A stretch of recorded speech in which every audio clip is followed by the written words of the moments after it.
하나님 말씀 요한복음 14장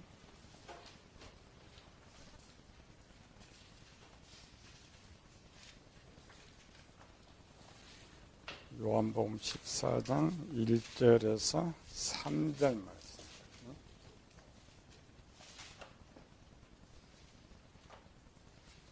함께 우리 기도합니다. 너희는 마음에 근심하지 말라. 하나님을 믿으니 또 나를 믿으라. 내 아버지 집에 거할 곳이 많도다. 그렇지 않으면 너에게 일렀으리라. 내가 너희를 위하여 거처를 예비하려 가노니 가서 너희를 위하여 거처를 예비하면 내가 다시 와서 너희를 내게로 영접하여 나 있는 곳에 너희도 있게 하리라. 아멘. 천국 입성.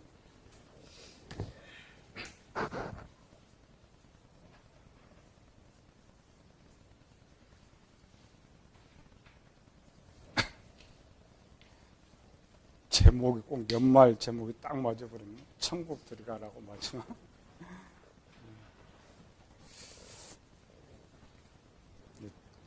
지난 11가지 배웠죠.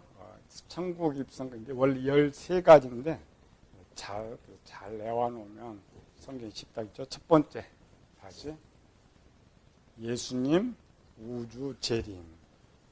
두 번째 오면서 불못이 만들어지고 죽은 자들이 자동으로 불못으로 옮겨진다. 세 번째, 흑암에 갇혀있는 2만만의 귀신들이 무저경에서 올라와서 왕과 군인들 몸에 들어간다. 네 번째, 1차로 이제 왕과 군인들 몸에 들어가는 사람들이 1차로 교회 타락한 목사, 교인들, 이중으로 다신로 갖고 있는 종교인들을 모두 죽인다. 그러니까 이 땅에서 빌라델피아 교회 성도들과 세상 임금을 신으로 믿는 사람만 제하고는 다 죽인다. 다섯째는 마지막 이 땅에 이제 마귀만 섬기는 사람들만 있어서 자기 나라가 되니까 빌라델피아 성도들을 이제 죽이려고 포위하려 내려간다겠죠. 작정하고. 그 순간에 여섯 번이 뭐예요? 죽은 자들의 부활과 휴고가 일어난다. 일곱 번째로는 빌라델피아 포위됐던 우리 빌라델피아 성도들이 변화하고 휴고한다. 여덟 번째는 용이 들어간 세상 왕, 그 다음에 지금 빌라델피아 성도를 둘러싸고 있는 군인들, 왕들이 죽임을 당해서 불못으로 옮겨진다. 아홉 번째, 지구의 종말. 지구의 종말은 이제 네 가지 사건이 동시적으로 일어난다겠죠. 지구가 불태워지고 땅과 있는 모든 것이 풀어지면서 불신자들 육체, 이 땅에 살아있는 불신자들 육체가 그대로 불못으로 옮겨지고, 또 세 번째, 불신자 안에 있는 귀신들도 자동으로 불못으로 옮겨지고, 네 번째로는 우리가 보는 우주, 지구가 사라져, 우주 말고 지구가 사라져. 열 번째로는 우주에 하나님의 법정이 세워진다. 11번째로는 구원받지 못한 자들이 소환돼서 심판을 받게 되거든요. 12번째가 이제 천국 입성. 다 이제 사라졌죠. 아직은 이제 어디 남냐면, 아직까지는 천국에 남아있고, 천국 옛날 흑암 쪽에, 흑암에 여기가 불못이 생긴다 했죠. 불못이 생기고, 그 다음에 이제 우주. 지구는 사라졌고, 우주에 아직 누가 있어요? 예수님, 성도들, 천사들. 오늘 이제 배울 거는 이제 천국 입성 간단하고, 우리가 잘못 배우는 것 중에 하나. 우리가 지금 이제 종말 한창 생각하면 이렇게 생각하죠. 1번 추구한다.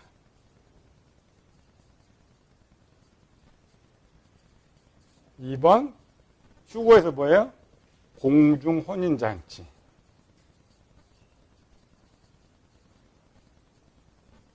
세 번째 천년왕. 우리가 지금까지 배웠던 이거거든요. 근데 실제는 요 두 개는 가짜예요. 두 개는 가짜. 오늘 이제 배우면 알아요. 두 개는 가짜인데. 근데 왜 이렇게 배우느냐? 문장이 그렇게 돼 있으니까. 갓난아이와 같은 문장으로 그대로 돼 있기 때문에 갓난아이나 어린아이나 아이한테는 이렇게 순서를 이렇게 가르쳐 주는 거예요. 그리고 이제 청년 장년이 되면은 요 자체 두 개는 원래 없는 거예요, 성경. 문장은 있는데 원래 없다. 원래. 그리고 우리 이제 제일 설렜던 것은 예수님이 공중에 혼인잔치 하고 이제 이 땅에 내려와서 이게 이제 그 천년왕국은 전천년주의자들이 하는 거고 무천년에서는 없고. 한번 읽어봅시다. 왜 공중에 혼인잔치가 있다고 우리는 지금까지 그렇게 생각했을까, 그죠? 그게 중요하죠. 왜 그렇게 생각했을까? 자, 배웠죠, 우리 영일 땅에서. 갓난아이들은 성경을 어떻게 본다고요? 문자에 기록된 그대로 믿는다. 그대로 믿는다. 그래서 이제 갓난아이 같은 성도들이 성장하려면 먼저 성경을 알아야 되니까 성경을 많이 읽는 것이죠. 성경은 뭐라 하는지 봅시다. 마태복음 22장.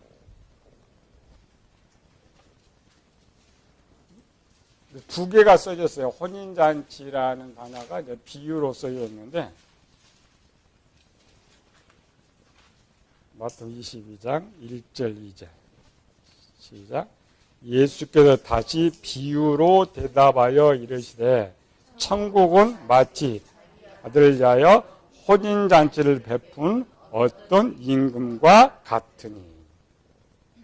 이게 실제가 아니고 비유라겠죠. 어떤 것을 설명해 주는데 혼인잔치 비유로 설명해 주고 있다. 뒤에 마태복음 25장 1절과 10절. 우리 공중 혼인잔치는 이제 마태복음 25장 쪽에 더 이제 많이 등장하는데 1절 문제를 봅시다. 그때 천국은 마치 등을 들고 신랑을 맞으러 나간 열 처녀와 같다 하리니. 그래서 혼인잔치가 있구나. 10절. 그들이 살아간 사이에 신랑이 오므로 준비하였던 자들은 함께 혼인잔치에 들어가고 문이 닫힌지라. 자, 잘 들어야 돼요. 둘 다 혼인잔치가 있다는 말이 아니고 비유란 말이에요. 비유. 근데 우리는 문장을 그대로 갖고 혼인잔치가 있다고 가르쳐 놓은 거야. 왜 언제냐? 이렇게 휴거할 때. 요한계시록 19장을 배우죠. 19장 7절 9절. 이 세 가지 성경을 가지고 공중에 혼인잔치가 있다고 그렇게 가르쳤고 우리가 배웠던 거예요. 지금까지. 계시록 17절과 9절. 시작. 우리가 즐거워하고 크게 기뻐하며 그에게 영광을 돌릴세 어린 양의 혼인 기약이 이르렀고 그의 아내가 자신을 준비하였으므로. 9절. 천사가 내게 말하기를 기록하라. 어린 양의 혼인잔치에 청함을 받은 자들은 복이 있도다. 자, 거기까지만. 우리는 이제 성경 보면 우리 또 한 단계 배웠죠. 혼인잔치는 실제 육종 용어죠.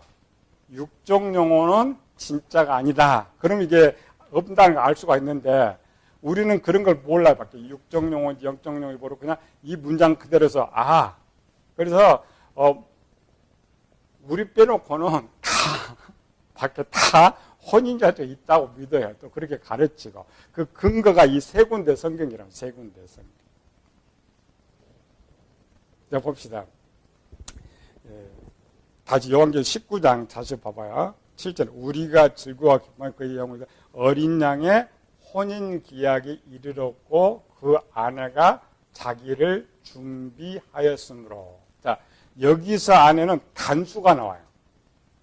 단수. 자, 구원받은 성도는 단수가 돼요? 복수가 돼요? 복수가 되죠. 근데 이제 두 개죠. 앞에 우리가 즐거워하고 우리가 나오고 신부가 나오고 우리는 지금까지 뭘 배웠어요? 우리도 나고 신부도 난데 계시록 문장에 보면은 신부는 하나고 나머지는 전부 환영객들, 하객들이란 말이에요. 근데 실제는 이 신부도 구원받은 성도고 하객도 나란 말이에요. 그럼 여기서 신부들이라는 복수를 썼어야 하는데 단수를 썼단 말이에요. 그러니까 안 맞아. 원래 문장이 안 맞는 거예요. 그렇죠? 문장이. 우리가 그러니까 배운 게 아니면 우리가 다 즐거워하자. 우리는 하겠습니다. 이렇게 써야 되는데 문장이 원래 안 맞는 거예요. 그런데 아이 같으면 맞아요. 왜? 건성으로 그냥 빨리 읽으니까. 아, 신부다. 그 신부는 나다. 질문을 안 했죠? 여기 질구하는 우리는 누구냐? 질문을 안 하니까. 야, 성경의 혼인잔치는 뭐라고요? 비유다, 비유. 그것부터 알아야 돼요. 성경을 우리가 배우려면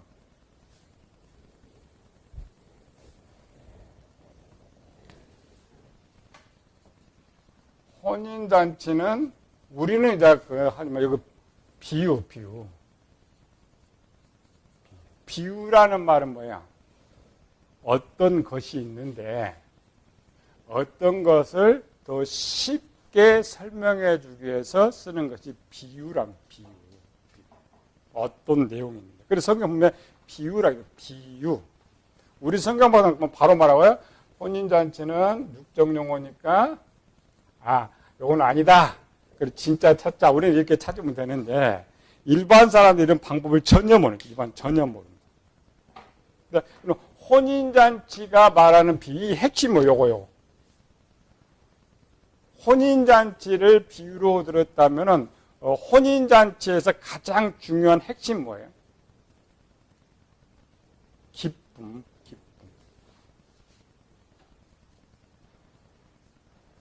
그리고 기쁨 중에서 인생의 삶에서 가장 기쁜 때는 결혼식 때, 결혼.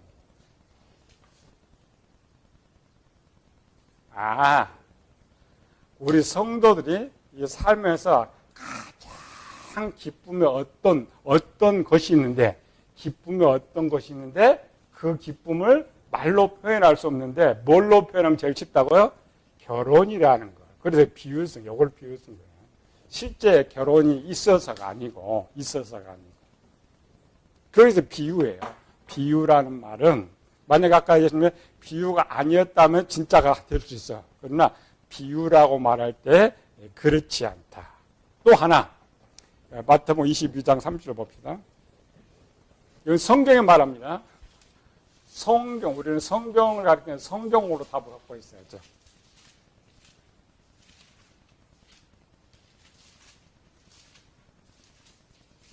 (22장 30절) 시작.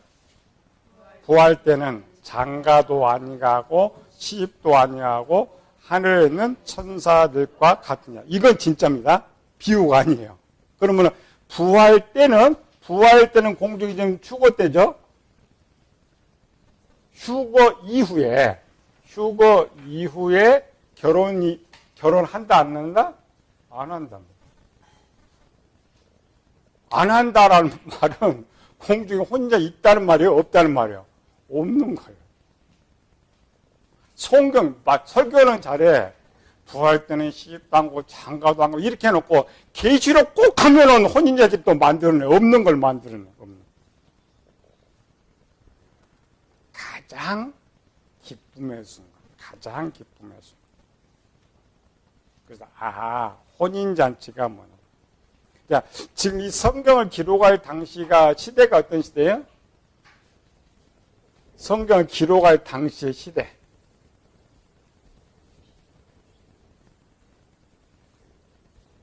시대가 어느 시대예요?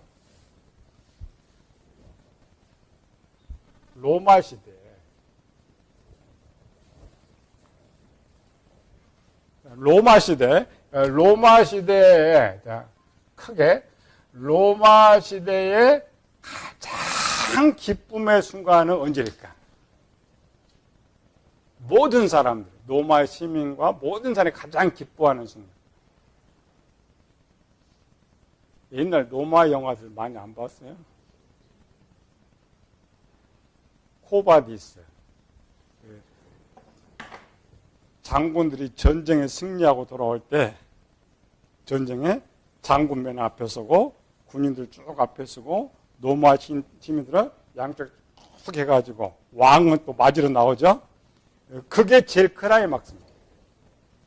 승리하고 돌아올 때 가장 그때를 지금 생각 그 연상 가장 기쁨의 큰 순간. 야, 여기가 좀 왕궁입니다. 여기 행렬을 쪼개져. 여기는 장군, 군인들, 이쪽 백성들. 뭐가 이제 그려져요? 뭐가? 우리 요거는 신랑 신부, 요거는 하객들, 요거는 예식장, 식장, 그렇죠? 식장. 그러니까 어떤 거지? 이 기쁨, 만약에 이제 우리 쪽으로서는 그 역사로 썼으면 아마 이렇게 썼을 거예요. 그런데 여기 이제 기독교를 쓸 수가 없으니까 그 기쁨의 순간. 그러면 이 결혼식에서 누가 제일 기뻐? 누가 제일 기뻐요? 신부. 결혼식의 하이라이트가 뭐예요? 결혼식의 하이라이트. 신부 입장. 결혼 안 해봤으니까 모르지. 신랑은 미리 다 준비되어 있죠? 신랑도 앞에 다 준비되어 있고 다 준비되어 있죠? 근데 유독 신부만 결혼 행진곡을 가지고 입성하죠. 요즘 둘이 입성하는데, 그래서 대상이 신부라고 했어요. 신랑이 아니고 신부. 그러니까 신부의 일생의 가장 기쁨의 순간이 언제냐면 예식을 하는 순간이 아니고 입장할 때, 이렇게 입장할 때. 가장 기쁨의 순간. 가장 기쁨. 근데 그 기쁨의 순간 언제 맛보냐? 결혼식 때 맛입니다. 결혼식. 그래서 지금 요거 써요, 요거. 이 기쁨을 표현을 하려고 그러는데, 그건 입장할 때 뭐 의미가 안 되니까 그냥 그 사람들의 인생에 제일 좋은 혼인식을 비유로 해가지고, 혼인식. 그러니까 우리가 이제 여기 기뻐하고 즐거워하라. 그러니까 인생에서 사람들 가장 기뻐하고 즐거운 그 순간. 대충 정확히 썼죠. 근데 우리는 아직 그것이 뭔지 몰라. 맛보지 못했죠. 근데 우리는 느끼어야죠. 그래서 결혼식을 비유로 쓰고 있다. 결혼식. 순서 이제 찾아봅시다. 입장 때까지. 입장해야죠. 입장하면서 찾죠. 순서. 결혼식 순서. 요거는 일반 결혼식 순서고, 우리는 성경적 결혼식 순서를 써요. 성경적 결혼식 순서. 그러니까 결혼식만 안 하지, 행사는 똑같아. 로마 입성이나 우리 성도 입성이나 똑같아. 그래서 여러분들 결혼식 순서를 정확히 외우면, 비유죠? 이날을 정확하게 알 수가 있어. 그래서 어떻게 이날이 준비되느냐. 성경 여러분 순서로 종합은 1번은 뭐가 있을 것 같아요? 이제 결혼식. 신랑 신부가 결혼한다. 신부가 결혼은 1번 뭐가 있어요? 찬양에만 결혼 안 해보면 다 결혼해봐놓고 몰라요. 결혼 1번. 뭐가 있어요? 결혼식을 시켜봐야 돼?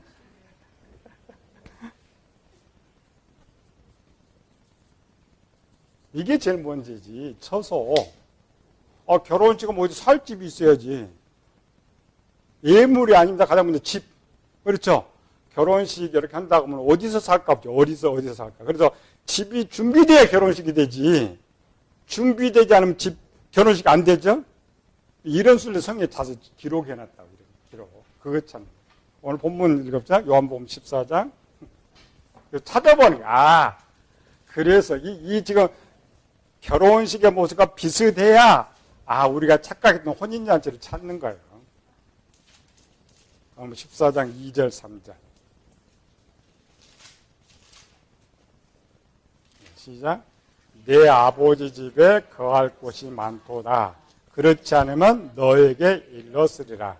내가 너희를 위하여 고처를 예비하러 가노니 가서 너희를 위하여 고처를 예비하면 내가 다시 와서 너희를 내게로 영접하여 나 있는 곳에 너희도 있게 하리라. 이 말입니다. 요한복음 14장의 말이 뭐냐? 이제 결혼 때가 준비됐죠? 때가 준비되면 이제 뭐가 해야 되느냐? 고처를 거쳐. 처소를 준비하면 누가 이제 등장해요? 신랑이 오십니다. 여기다 신랑은 처소를 준비하고 신부는 뭐예요? 신랑은 집 준비하고 신부는 뭐예요? 우리말로 멋내는 거지. 여기를 신부 준비라고 그래. 준비, 단장하는 거. 신부답게. 요즘 하도 결혼이 빠삭빠삭 하지만 옛날에는 어때요? 약혼하고 결혼하고. 그렇죠? 유대인들은 정혼하고 1년 후에 결혼하고. 그건 뭐냐면 신부로 선택을 받으면 1년 동안 신부가 될 수 있도록 준비하라는 거예요. 신부가 될 수 있도록. 그걸 가지고 계시록 쓰는 거예요. 그걸 가지고. 요한계시록 19장. 순서입니다. 여러분들 이제 이것들은 다 떨어져서 여러분들 성경을 이렇게 한목에 쫙 볼 줄 알아야 되겠다. 이게 지금 결혼식 하는구나. 근데 실제는 결혼식은 아니었는데 똑같이 요한계시록 19장 6절, 7절, 8절 아까 읽었죠? 다시 한번 읽을까? 요한계시록 19장 6절, 7절, 8절 시작. 또 내가 들으니 허다한 무리의 음성과도 같고 맑은 물소리와도 같고 큰 우레 소리와도 같은 소리가 이르되 할렐루야 우리 주 하나님 곧 전능하신 이가 통치하시도다. 우리가 즐거워하고 크게 기뻐하며 그에게 영광을 돌릴세. 어린 양의 혼인 기약이 이르렀고 그 아내가 자신을 준비하였으므로 그에게 빛나고 깨끗한 세마포옷을 입도록 허락하였으니 이 세마포옷은 성도들의 옳은 행실이로다 하더라. 여기서 신부가 준비하는 건 단장? 우리가 계속 설교 배우죠? 영, 마음, 육체. 단장하는 거. 밖에는 화장하는 것인데 이쁘게 자기의 추한 모습을 가리는 거죠. 우리는 깨끗이 씻어내는 거. 깨끗이 씻어내고 단장해야 돼. 여기서는 옳은 행실이라고 했죠. 옳은, 그러니까 신부될 자격. 고대 마찬가지죠. 옛날 왕궁 결혼식이면 왕국 예법을 배우죠. 밖에 배우듯이 우리가 하나님의 백성으로서 배우는 것. 신부가 준비해요. 자기를 이렇게 준비. 목욕하고 뭐 팩하고 뭐 준비. 그 다음에 뭐 해서 3번 준비가 되면 마지막 준비는 뭘 준비해요? 신부가 마지막 준비한 거. 드레스. 이걸 예복이라고 하죠. 드레스. 이 드레스가 여기 말인데 세마포. 여기서는 세마포 옷 그랬죠? 세마포. 그런데 이제 세마포 육종 용어죠? 뭐예요? 신부가 준비하는 예복과 드레스는 뭘 같아요?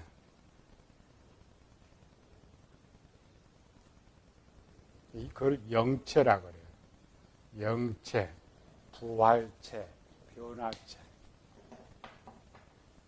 신부가 껍데기만 알몸으로 들어가요? 아니죠. 변하죠? 이같이 영체를 입고 부활체를 입고 마지막 그게 신부 드레스입니다.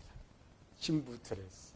그래서 위에가 이제 아까 세마포인데 세마포는 나를 단장하는 것이고 그 준비가 된 사람들에게 예복 대신 영체를 영체.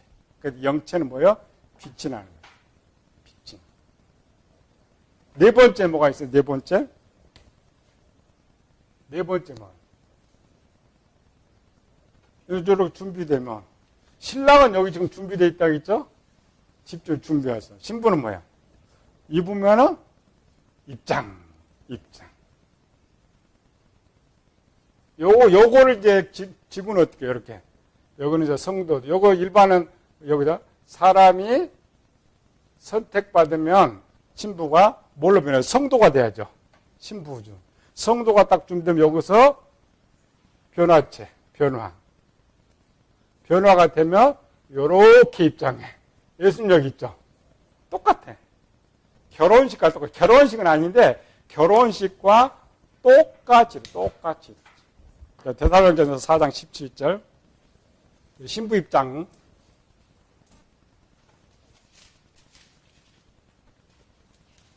성경은 한목에 있죠. 성경 뭐냐? 예수님 천사냐 큰 나팔소리. 그러니까 예수님께 그래야 내가 천사들과 큰 나팔과 천사들을 보내서 땅 이 끝에서 저까지 이 큰 나팔이 결혼 행진 거예요.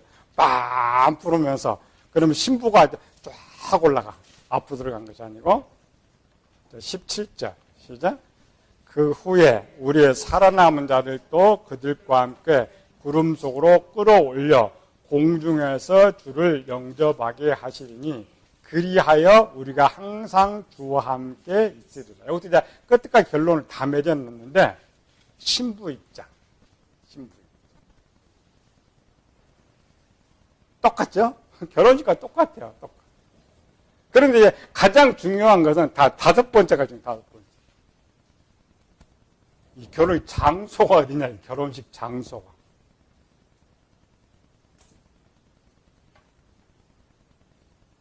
요거를 찾아야 공중에 혼인자 있느냐 없느냐를 알 수가 있어요. 있느냐 없느냐. 이런 것들이 이제 성경에 뚝뚝 떨어졌기 때문에 사실 찾기가 쉽지는 않아요. 우리 성경에서 제가 한목에 항상 이렇게 가르치는 훈련을 시켜놨기 때문에 이렇게 쉽게 찾을 수가 있어요. 다시 결혼식으로 가봅시다. 우리 옛날 재래식 결혼 갑시다. 또 중국도 똑같죠?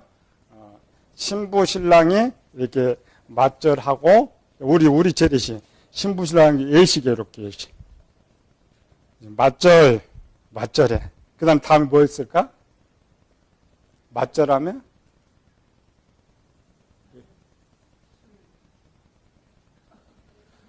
술잔 따라 술잔. 신부 삼배, 신랑 이부 봤죠? 그것이 이제 유대인들 그걸 뭐래요? 포도주라 그래요. 포도주. 중국도 마찬가지죠. 자, 옛날에 우리야 이제 기독교니까 술을 생각하지 않지만 모든 결혼식은 우리 왕궁 결혼식도 신부하고 밝혀고 술 한잔 딱 마시고 그 다음에 이제 신방 차리죠. 근데 결혼식에 내가 그러면은 술을 먹는 장소가 신방이에요. 그렇죠? 술을 먹는 장소가 신방. 그러면 이제 찾아야죠. 어디서 술을 먹느냐? 이게 술 먹는 거. 성경도 있어요. 술 먹는 거. 술 먹는 곳이 그곳이 결혼식장이에요. 그곳이. 그런데 공중에 휴거를 해가지고 이쪽을 아무리 덮어도 술 먹는다는 기록이 없어요. 처음 들어보죠, 지금? 도대체 무슨 부부할 때 무슨 술을 먹고 이런 게 어디 나온 거야? 아닙니다. 성경에 혼인잔치의 비유를 하실 때 마지막 클라이막스 어디 써졌을까?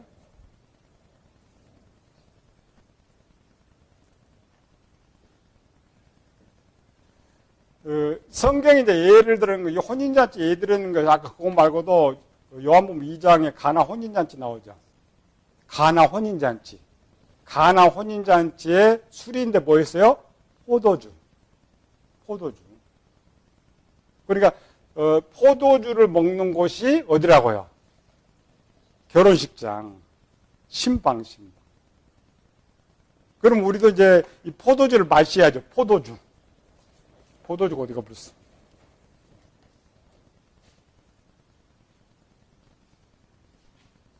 여기가 신방이다. 예식장이다. 생각 안 떠올라요? 요거 찾으면 여기 참 쉬운데. 근데 우리는 재밌는 게 뭐냐면은 성경을 한눈에 보는 눈이 없어가지고 딱 거기 가면 알아. 이쪽에서 다 봐야 돼. 꼭 거기 가야 알아. 어디나 그때? 짐작. 포도주. 그러지 예수님 만찬 때 했던 말. 어디? 마태복음 26장 29절. 마지막 제자들이 신부예요. 내가 너희와 함께. 아까 그 제자는 내가 너희 제자들에게 와가지고 너희를 다시 나 있는 곳에 데려가가지고 뭐라고 말씀했느냐?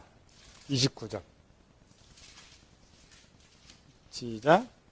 그러나 너희에게로니 내가 포도나무에서 난 것은 이제부터 내 아버지 나라에서 새 것으로 너희와 함께 마시는 날까지 마시지 아니하리라 하시니라. 그럼 이 포도주를 어디서 마셔요?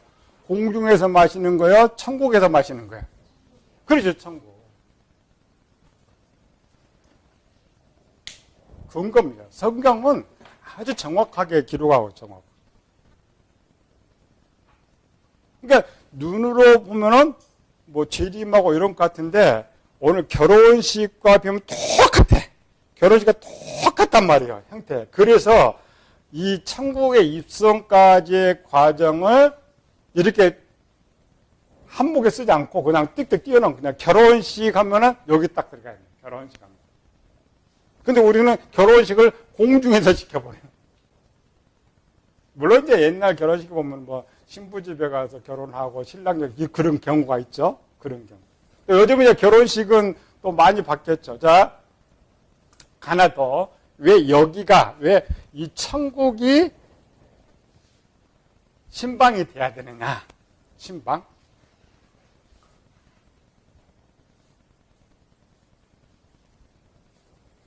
우리 혼인잔치는 없다고 이렇게만 하면 안 된다 했죠? 아이들한테는 성경 문장만 보고 있기 때문에 있다고 하는데 장성하면 성경 이렇게 찾아주면은 아하. 자, 여기 봅시다. 여기 공주, 우주. 자, 우주에 누가 있어요? 1번 누가 있다고요? 예수님. 2번 누구? 성도들. 세 번째 누구? 천사들. 누가 없어요? 여기 누가 없어? 누가 없어요? 부모가 없잖아요, 부모가. 물론 요즘 젊은이들 가서 둘이서 도망가가지고 하지만 결혼식에 누가 있어? 부모. 부모가 어디 있어요? 부모는? 여기 있지, 여기 하나님. 하나님 여기 있지, 여기. 그렇죠? 그러니까 부모가 있는 곳에 결혼식을 해야 돼. 그렇죠? 부모가 있는. 그러니까 여기서 아까 노마 입장 똑같다고 했다? 얘는 이렇게. 이게 이제 우주에서 천국에 들어가는 것을 이제 결혼식 때 입장과 똑같았죠. 입장. 근데 이 입장에서 가장 클라이막스가 뭐냐면, 신부가 드레스를 이렇게 입고 가장 클라이막스는 십장문을 딱 열고 들어가는 순간, 저까지. 여기가 이제 클라이막스예요. 이 순간.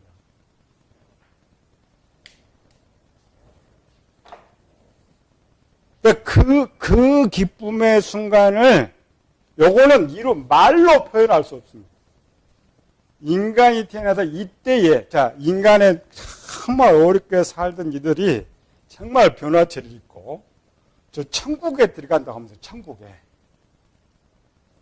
그거 어떻게 결혼식에 비유해요. 근데 세상에서 뭘로 표현할 수가 없으니까, 그냥 결혼식을 하는 거예요. 결혼식을 해서 결혼식이 아니고, 그 성도들이 드린 그 클라이막스의 그 기쁨을 우리한테 주는 거예요. 그 기쁨. 이런 거죠. 예를 들어, 결혼할 때 그냥 둘이 동거에 살 수 있어. 그렇잖아요. 그거도 하고. 그럼 둘이 동거에 살면 평생 무슨 소망 하나 갖고 있어요? 결혼 한번 해보고 싶다. 또, 드레스 한번 입고 싶다. 그렇죠? 늙어도 똑같아. 늙어도. 그래서 자녀들 그냥 할 수 없이 그냥 결혼식 시켜주는 거지. 한임이 잔임. 여기서 제일 기뻐, 그러니까 기뻐하고 얼마나 그게 큰 듯이 말로 표현할 수 없는 그거. 그래서 그 기쁨을 설명할 수 있는 세상적인 것은 혼인잔치밖에 없었대요. 혼인잔치. 그래서 가르칠 때 뭐라고요? 아이들한테는 그냥 이렇게 공중에서 혼인잔치 때 성경에 그렇게 원래 없지만은 끌어올려서 이렇게 했으니까 아니고 우리는 슬로비드로 보죠. 자세하게 참. 그러니까 성경은 뭐냐면 결론을 하나 딱 내리니까 전체를 묶어버려서 그래. 빠진 거를 집어넣으면 여기까지. 여기 12단계. 12단계. 완성이죠? 12단계 완성.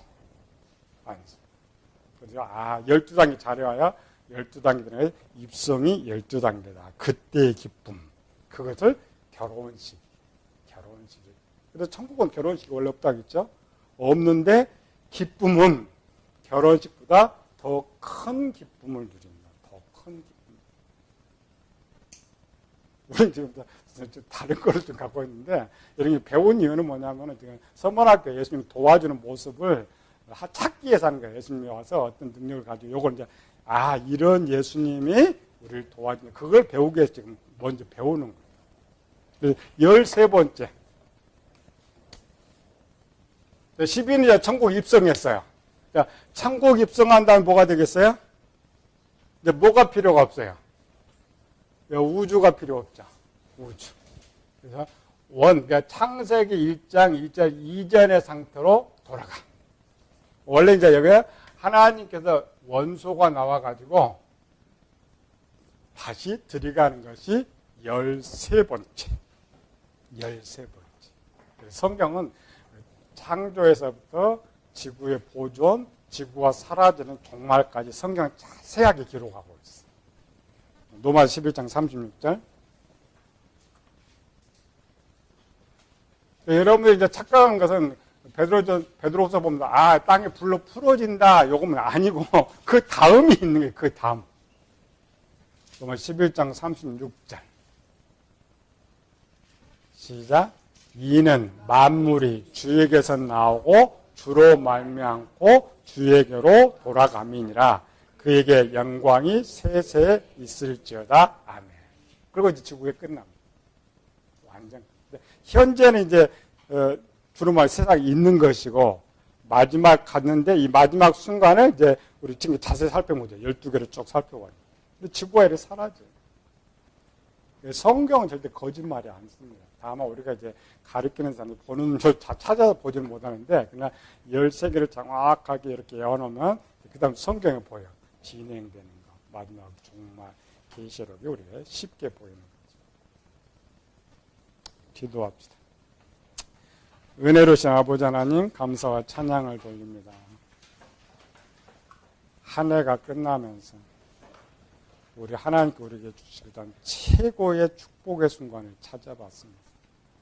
반드시 우리도 거기에 동참하여서 하나님 주신 최고의 축복을 누리고 또 우리는 그날을 바라보면서 참고 인내하면서 승리하게 하여 주시옵소서. 거룩하신 예수님 이름으로 기도드리옵나이다.